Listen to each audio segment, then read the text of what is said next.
பேரரசர் பெரும்பிடுகு முத்தரையர் போர்க்களத்தையே மிரளவிடும் மிகச்சிறந்த யானைப்படையை வெற்றி வாகை சூடியவர்.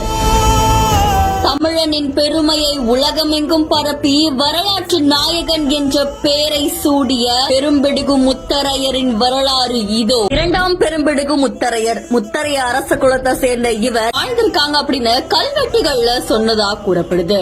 இதை தொடர்ந்து இந்த இரண்டாம் பெரும்பிடுகு முத்தரையர் சுவரன்மாறன் சோழ மண்டல பகுதிகளை தான் ஆட்சி சென்றதாகவும் மே மாதம் 23 இவர் பிறந்ததாகவும் போர்ல வெற்றி பெற்ற அரசர்கள் தான் வாகைப்பூவை சூடுவாங்க அப்படின்னு சொல்லுவாங்க.